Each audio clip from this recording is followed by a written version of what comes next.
僱員再培訓局 ERB 致力推動培訓工作，透過多元化嘅培訓課程同服務，支持市民增值技能，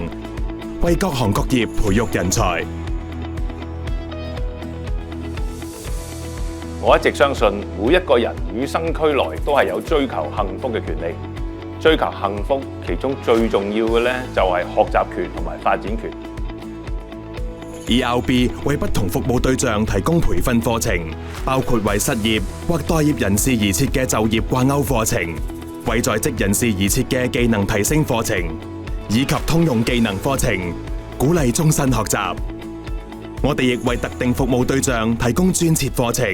協助釋放社會嘅潛在勞動力。透過 ERB 嘅專業技能培訓，我學到護理相關嘅知識同技能，投身有意義嘅工作。全靠 ERB 課程，我掌握到物業管理嘅專業知識，成功開展第二事業。ERB 積極推動課程資歷認證，為學員構建進修階梯，持續提升專業水平。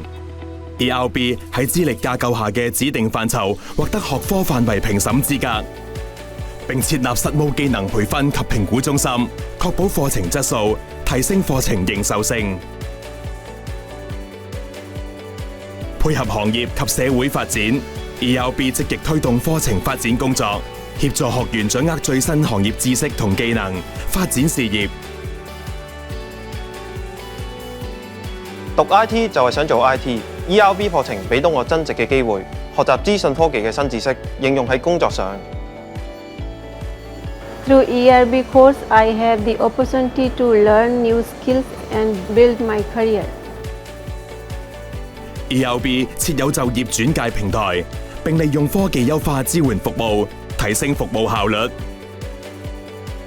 我哋亦透過強大嘅地區網絡，全方位支援市民嘅培訓同就業發展需要。ERB 與社會各界夥伴聯繫協作，確保課程發展配合行業嘅人力同培訓需要。我哋透過遍佈全港嘅培訓機構網絡，提供培訓課程同服務，並推出特別培訓計劃及專設項目，支援企業嘅人才發展需求，同時為學員提供就業機會。ERB 緊貼社會同埋企業嘅發展，準確預測市民喺就業上面嘅學習需要，推動技能為本嘅人才培訓策略，提供與時並進嘅培訓課程同埋服務，鼓勵全民終身學習，增值技能，從而提升本地嘅人力資本，推動市民同埋香港共享高質量發展，融入國家同埋世界嘅發展大局。